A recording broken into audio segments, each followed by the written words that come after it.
Welcome to the Julius Ruschel podcast. Scapegoats, however wicked they may be, are also the perfect distraction by which to avoid facing our own problems. Sometimes a simple comparison between two things forces us to reevaluate our assumptions about how the world works and, by extension, confront the hard realities staring back at us when we hold up a mirror to ourselves. Kenya, in the developed world, just completed a major infrastructure megaproject, a 27-kilometer elevated toll highway called the Nairobi Expressway, funded in part by China and designed to give the East African economy a major boost by removing a major barrier to trade in the region. By comparison, Canada, in the developed world, similarly also recently completed a major infrastructure megaproject, the government-owned Trans Mountain Pipeline, to bring oil from Alberta to the port in Vancouver, thus also removing a major hurdle for Canada to access world markets. On the one hand, the upcoming comparison between these two projects reveals the scale of the rot and corruption that has infested the West. On the other hand, what emerges from the details reveals why Western nations are losing standing in the rest of the world, with alarming geopolitical implications for the future. It has become extremely fashionable to blame China for corrupt and predatory business practices designed to undermine the West, and not without good reason. I have discussed some of these issues in regards to America's trade war with China in a previous article. But as usual, pointing fingers provides a useful excuse to avoid confronting our own, even more significant self-inflicted problems, of which there are many, and which are at risk of being ignored amidst all the finger-pointing. Beneath the headlines, it's not so easy to distinguish between friend and foe. If all this sounds a bit vague and wishy-washy, don't worry, all will become clear in a moment. We shall begin this story with Kenya's Nairobi Expressway. If you've ever gotten trapped in a Nairobi traffic jam prior to this building project being built, you'll know that Nairobi's traffic problems make congestion in places like Toronto, Vancouver, New York, or LA look like child's play by comparison. It had become an extreme barrier to trade in the entire East African region, since, by virtue of geography, almost all trade between Kenya's provinces and all trade from the coast to the surrounding East African countries flows through Nairobi. It's the hub at the center of the proverbial wheel. In the early 2000s, Kenya spent somewhere between 5 and 10 years trying to secure funding from Western lenders and institutions in both the private and public sphere, including the World Bank, the IMF, and various Western governments, in order to pursue a number of major infrastructure projects designed to resolve these kinds of economic bottlenecks. The Nairobi Expressway was one of them. A major rail expansion project called the Standard Gauge Railway to link Nairobi to the port of Mombasa was another, with further expansions coming to extend the rail lines to Uganda, South Sudan, the DRC, Rwanda, Burundi, and Ethiopia. The upcoming highway improvements linking Nairobi to the port of Mombasa is another, and so on. But all of these efforts to secure funding from the West failed, over and over again. Why? Well, the moral West had extremely strict and paternalistic conditions attached to loans and grants, which demanded governance reforms in exchange for money, imposed strict anti-corruption measures, required extensive environmental and social impact assessments and exhaustive feasibility studies, demanded competitive bidding processes, had lengthy approval and disbursement timelines, and so on. I think you can begin to see the irony of where this is going, considering that Canada is on the other half of this comparative story. But I don't want to get ahead of that story. In the end, after a lost decade of courting Western funding, nothing got done. The approval process stagnated, strangled by Western bureaucracy and do-goodism, and Kenya finally got frustrated and adopted a new Look East policy that emphasized closer ties to countries in Asia, particularly China and India, in order to get these long-overdue projects built. That Eastern realignment paid off handsomely. China's Belt and Road Initiative was more than happy to step into the void. Under this new Eastern realignment, the Nairobi Expressway and the Standard Gauge Railway project were rapidly and successfully funded by private-public partnerships with the state-owned China Road and Bridge Corporation. In the case of the Expressway, China has secured its loans with a 27-year guarantee of toll revenues, a 25% equity stake in the toll road, brought in some of its own contractors to do the work, and bypassed the governance and environmental conditions imposed by rival Western lenders. Construction of the 3-year project, completed in July of 2022, only took 1 month longer than anticipated, a mere 2.78% overrun. However, the $600 million project was also over budget by 47% in US dollar terms, partially due to spikes in construction materials during the COVID era, partially due to the depreciation of the Kenyan shilling against the US dollar, which increased the cost of dollar-denominated payments, and partially because land compensation costs to reimburse landowners along the route exceeded budgeted amounts. And yes, there were plenty of accusations of corruption scandals that haunted the project along the way, including accusations of elite capture of the project by the ruling family and allegations of fraud during the land compensation payments. And yet somehow things got built and the East African economy could finally move beyond this bottleneck in the system. But now we get to the Canadian part of this story. The Trans Mountain Pipeline was originally owned by Kinder Morgan. According to 2012 projections, when Kinder Morgan announced plans to start the project, it was expected to cost 5.4 billion Canadian dollars. The regulatory process was expected to take 2 to 3 years, followed by a 3-year construction process, with completion expected by 2019. By 2017, Kinder Morgan's projected costs had risen to 7.4 billion Canadian dollars due to additional regulatory and environmental requirements and legal challenges. And construction had still not begun. By then, investors, especially in the oil and gas sector, were fleeing Trudeau's Canada en masse. In 2018, with construction still not started, Kinder Morgan got fed up, decided to exit Canada altogether, and sold the project to the Canadian government for $4.5 billion after no private buyers emerged to take on the project. The Government of Canada, under Trudeau, was forced to buy it as a project of national interest, since Canada had pretty much chased off all investors and shuttered all other alternative pipeline projects by that point. And then the real fun began. The project was finally completed in 2024, 5 years later than Kinder Morgan's original projected completion date, and 33% over the government's own revised construction timeline set out in 2018 when it purchased the orphaned project. But the cost overruns are truly monumental on a scale that would make even the most corrupt governments in the developing world blush. Final cost? By the time the first drop of oil got pumped through the pipeline, taxpayers were on the hook for a colossal $34 billion Canadian. That's 529% over Kinder Morgan's original budget of $5.4 billion. Contractors, environmental consultants, bureaucrats, lawyers, and pretty much anyone else who found a way to work on the project made small fortunes. The stories from people who worked on the pipeline are eye-popping. A few anecdotes from people I've spoken with suffice to provide a flavor of the clown show that this government-run project turned into. When puddles had to be moved to make way for construction, the water from these puddles had to be purified to drinking water standards before being pumped into a puddle on the other side of the road. Anthills had to be meticulously relocated while all construction was put on pause. One environmental inspection shut down work on site because foreign vegetation materials had been found on a right-of-way and had to be painstakingly collected and removed from the ground. And what was that offending foreign vegetative matter? Sunflower shells thrown on the ground by work crews. And on it goes. A similar story of the nonsensicalness of it all comes from the government-run Site C hydro dam project in northern BC. Indigenous groups paid protesters to protest continuously at the site during construction on their behalf, as is the norm on these kinds of projects these days. One such paid protester decided to get a second job to increase his take-home pay.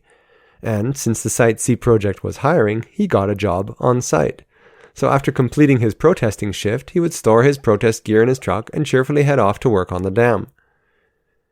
But back to the Trans Mountain Pipeline. The government has plans to sell the pipeline now that it's completed, but toll disputes and exorbitant construction costs make it highly unlikely that the Canadian government will ever be able to recover the full costs. While nothing is finalized as of this writing, several First Nations groups are actively working towards an ownership stake, with loan guarantees provided by, you guessed it, the Canadian taxpayer. As Wikipedia so aptly describes, in political jargon, a self-licking ice cream cone is a self-perpetuating system that has no purpose other than to sustain itself. The Western institutional system has become this kind of self-licking ice cream cone. It's not naked corruption like in many developing countries, although there seems to be a growing amount of that too these days. But the scale of the problem has become so vast that it's become every bit as crippling as the notorious levels of corruption and grift that plague so many developing countries. I'm honestly not sure which is worse, although Kenya, by looking east, appears to have decided that the West has become the greater obstacle to progress. Bureaucratic stagnation in the West is truly off the charts, so much so that Canada recently passed the One Canadian Economy Act, Bill C-5, which allows the federal government to bypass certain regulations to speed up construction of projects that it deems to be of the national interest. The government literally had to pass a law to give itself the right to suspend the law in order to get around its own self-inflicted obstructionism and bureaucratic red tape. In other words, by this act, the government is effectively admitting that the only way to get anything important done in Canada anymore is to bypass the law. So, rather than fixing the problem, the government has chosen instead to create a loophole for itself and its preferred partners, which to me looks like a recipe to incentivize massive fresh layers of corruption. It's also a pretty clear signal to everyone else that bypassing the law is the key to getting things done, and not getting perpetually stuck in regulatory purgatory. The incentives now favor those who either have cozy connections with the folks in charge, or don't mind operating outside the law. For everyone else, well, get in line and watch your life pass you by. Of course, the broader geopolitical implications are also less than amusing. Western paralysis, driven by a combination of grift, ideology, institutional overreach, and the realities of the Western self-licking ice cream cone, are not just leading to economic stagnation at home, but are also driving allied countries into the arms of rival countries that do not necessarily have Western best interests at heart. China's use of predatory lending as part of its Belt and Road Initiative is well documented as they open the door to debt-trap diplomacy, such as in the case of China's loans used to construct Sri Lanka's Hambantota port, which eroded Sri Lankan sovereignty and gave China control over a crucial node in global shipping lanes, with significant military implications, and which triggered an important shift in regional power dynamics. And yet, blaming China is, of course, nothing more than a convenient scapegoat. The West's own predatory lending, uncompromising ideological zeal of both eco and neoliberal varieties, and the never-ending self-important bureaucratic overreach are driving other countries straight into China's arms, and we have no one to blame for that but ourselves. Trump's tariff wars against China are equally telling. Yes, China's poor environmental standards and low labor standards give them a cost advantage. And yes, China doesn't reciprocate equally when it comes to market access. But blaming China for why so much of Western production has moved offshore is also a convenient distraction. We strangled ourselves with red tape. We drowned ourselves with crippling levels of taxation. We let an endless array of special interest groups dictate what can and cannot be done. We incentivized companies to want to move their operations offshore to get around an increasingly hostile investment environment. To draw from the Trans Mountain Pipeline example, China didn't drive Kinder Morgan and its many peers to give up on Canada. The Canadian government did that all on its own. And Kinder Morgan didn't relocate to China. After 2018, their operations refocused exclusively on energy projects in the United States and Mexico. Ask any small business owner or farmer in the West what their number one hurdle is in their business, and they'll almost all tell you it's their own government, not Chinese competition, not lack of access to distant Chinese markets. It's not even our own sky-high labor costs. Number 1 and number 2 on the list are crippling regulation and crippling taxation, imposed by the federal and provincial governments, which are to blame for the worst of their struggles. As Elon Musk recently pointed out on Twitter, our civilization is slowly being strangled to death, one regulation at a time. Trump's new tariffs imposed on China won't lead to a bottom-up economic revival if these other issues aren't addressed. But if they are fixed, you probably wouldn't need many of the tariffs, or perhaps none at all, to incentivize corporations to relocate to a much friendlier U.S. business environment. Tariffs are, ironically, an admission that the business environment in the United States has become so unfriendly that corporations would rather risk operating inside China despite notorious levels of corruption and technology theft, and despite an unpredictable self-serving Chinese regulatory environment, rather than going through the hassle of making things and building things back on suffocating Western soil. Tariffs are, at best, a band-aid on a self-inflicted wound. In many ways, by imposing tariffs but failing to meaningfully fix the root issues that drove companies to offshore in the first place, America's woes are only likely to get worse. The protectionism created by tariffs means that domestic corporations at home are now increasingly shielded from Chinese competition, even as competition from smaller domestic businesses continues to be stifled by the same regulatory strangulation and overtaxation. The stock market may soar because these domestic corporations will benefit from their captive market, but that doesn't necessarily mean that Main Street will thrive. On the contrary, cheap Chinese products have, in many ways, helped insulate small businesses from the worst of crony capitalism, because cheap Chinese tools and cheap Chinese manufactured products have given these suffocated small businesses the opportunity to cut their costs and reduce their capital investments to try to compete with the mega corporations.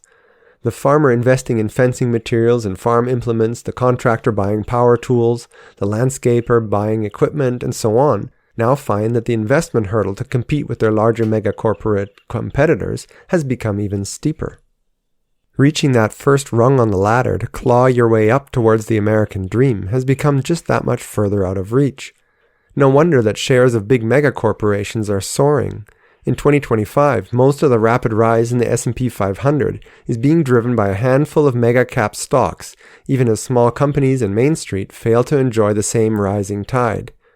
And, of course, the Trump administration is celebrating its windfall of tariff revenues, paid, of course, by Americans purchasing stuff imported from abroad. But don't mistake the centrally manipulated economy for a true free market economy. The little guys are paying the price for this illusion of economic renewal as the squeeze on them continues. Consider, for example, how the little guy is being squeezed by John Deere and other domestically produced farm equipment manufacturers.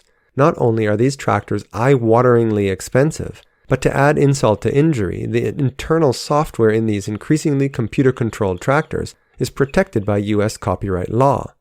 Thus, tractor manufacturers require farmers to pay for a license, or more realistically, to pay for a mechanic who can afford to buy a license, which in practical terms usually means a trip back to the dealership, in order to fix those tractors when they break down. In effect, farmers don't have the legal right, nor the computer access, to fix their own tractors, and are thus left at the mercy of the dealers. Prior to these new protectionist trade barriers, cheaper equipment, including tractors, excavators, and other Chinese-made equipment, provided small and up-and-coming farms and businesses a cheaper option to get equipment for their businesses without having to succumb to the monopolization tactics of these mega corporations. That ultimately is the vital ingredient to make a free market economy function. As long as the little guys can still challenge the big guys from below, the market has a way to renew itself. But if the regulatory and tax hurdles are not dismantled, and if access to cheap Chinese goods is cut off by a wall of tariffs, crony self-serving corporations who have learned to weaponize the regulatory environment will continue to squeeze out their smaller competitors, thus eroding the vitality of the once free but free no more American domestic market. As a side note, after 2 decades of farmers' complaints about the right to repair falling on deaf ears in the West, Canada finally passed right to repair legislation in 2024 to enable farmers to work on their own tractors, which partially resolves the issue, though the regulations are not yet finalized and there's still the issue of access to diagnostic software and high-cost tools to enable farmers to actually access these proprietary software systems inside their equipment. Europe also finally began passing right to repair laws starting in 2021. Though in Europe these laws mainly cover household appliances and electronics, but farm equipment has yet to be explicitly addressed. And in the United States, the issue also remains unresolved. The FTC finally got around to filing an antitrust lawsuit against John Deere in federal court on January 15, 2025, and a judge recently denied John Deere's efforts to have the case dismissed. But there's still no word yet on when we're likely to see a final ruling, so American farmers are still held captive to these predatory software laws. If our leaders were serious about reviving the North American economy and creating free market competition to stem China's penetration into the North American market, this should have been solved long ago. Instead, our regulations have been weaponized by our own megacorporations to shield themselves from the hungry bottom-up competition that is so essential to keeping a free market healthy. This is textbook crony capitalism, and tariffs only make it worse if the little guy gets no relief from the regulatory boot and the tax collector. Even competition from a player as flawed as China is better than no competition at all. Against the backdrop of the West's over-regulated and overtaxed systems, the wild west of China's manufacturing economy provided some relief, a degree of competition to act as a counterforce against overpriced Western equipment and predatory Western rules, like the copyright laws that are being exploited by equipment manufacturers to hold farmers hostage to their licensed mechanics.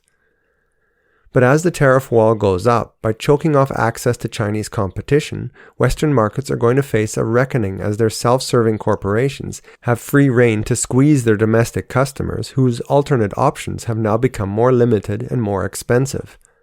As for all our Western allied countries abroad, like in East Africa, which is now looking east, well, if we don't clean up our act at home and drop all the hectoring Davos-inspired nonsense that makes it impossible to get things done, and tackle the suffocating institutional paralysis that is consuming our institutions, we're likely to see these allies continue to drift away into the arms of China, India, Russia, and others, who don't all necessarily want to see the West and Western values continue to dominate the world. Why wouldn't they drift away? Just like how Kinder Morgan gave up on Canada, why wouldn't these countries also find better options? No one has time to wait forever, nor do they have bottomless pockets to pay for a never-ending stream of lawyers, consultants, and assessment fees. And so, despite all of China's imperfections, the mere fact that the West has had competition from China, both in our domestic economy from Chinese manufactured goods, and out on the world stage, means that there's an incentive to clean up our own act. If we destroy that competition via tariffs and other protectionist measures to undermine that competition, instead of putting our own house in order first, we are ultimately hurting ourselves, even if it does temporarily look good on paper as the stock market soars. Wall Street is sure to applaud protectionism, but if it comes at the cost of Main Street, is that really winning? While China's problematic ways of doing business are real and should not be ignored, the best place to start to fix things is to take a good long hard look at what we're doing to wound ourselves. I, for one, am getting mighty sick and tired of hearing about every other country's sins, even as our own festering self-inflicted Western problems continue to go unaddressed.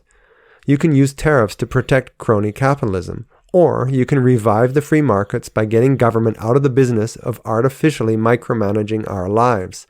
That, for once, would be the one thing that's truly required to get stuff built again, not just down on Wall Street, but everywhere along Main Street too. So, while I wait for the West to come to its senses, I'll continue to enjoy my Chinese mower and my Chinese tools while I make sure that there isn't a speck of John Deere green that comes back into my yard. In the meantime, I raise my glass to Kenya for getting their Nairobi Expressway and their standard gauge railway project built, and wish them all the best for the next phase as construction begins on their 440-kilometer Nairobi-Mombasa Expressway to improve the road link between Nairobi and the port of Mombasa at the coast. This project, unlike the others which were funded by China's Belt and Road Initiative, is actually backed by Americans again. This time, funding was secured much more rapidly and more efficiently than earlier failed Western-backed attempts. It's amazing how a little competition can clear away the cobwebs and breathe new life into a rotting system. Perhaps the Americans are learning some lessons after all, and perhaps, paradoxically, we have the overhanging threat of Chinese geopolitical competition to thank for that. And that brings us to the end of this podcast episode. If you enjoyed it, please consider signing up for a paid subscription on my Substack to support my work. Until next time, this concludes this episode of the Julius Ruschel Podcast.